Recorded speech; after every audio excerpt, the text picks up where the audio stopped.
Ashadeep care home में आनंद और काव्या दो ऐसे सितारे थे जो एक ही आसमान में होकर भी कभी मिले नहीं थे।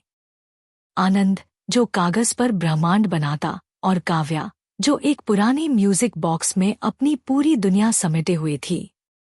उनकी खामोशी में एक दिन संगीत तब घुला जब एक जोर की आवाज से डरकर काव्या कांपने लगी।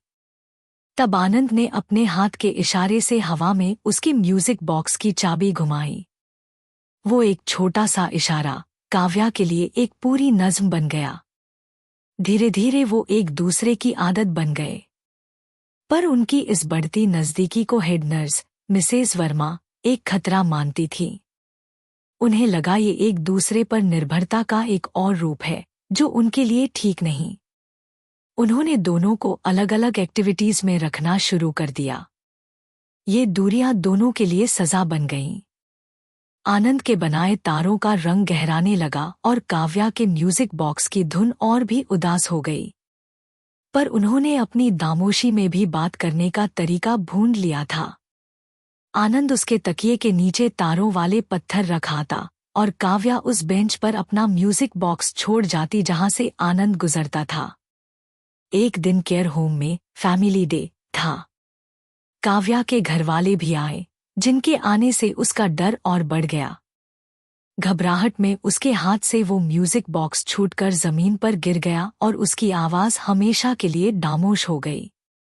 काव्या जैसे अपनी ही दुनिया में कहीं खो गई, पत्थर बन गई।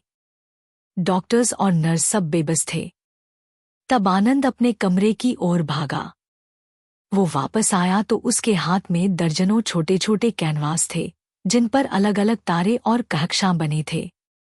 उसने वो सारे कैनवास काव्या के कदमों में बिछा दिए, जैसे उसके पैरों तले पूरा ब्रह्मांड रख दिया हो। और फिर वो उस टूटे बॉक्स की धुन को खुद गुनगुनाने लगा, बेसुरे लफ्जों में पर एहसास से भरे हुए। उस धुन ने, उस तारों के समंदर ने काव्या को उसकी खामोशी से बाहर खींच लिया। उसने धीरे से आंखें खोली और पहली बार आनंद का नाम पुकारा, आनंद। मिसेस वर्मा की आंखों में भी आंसू थे। वो समझ गई थी कि ये रिश्ता निर्भरता नहीं, एक दूसरे का इलाज था, एक ऐसा प्यार जो हर नियम से परे था।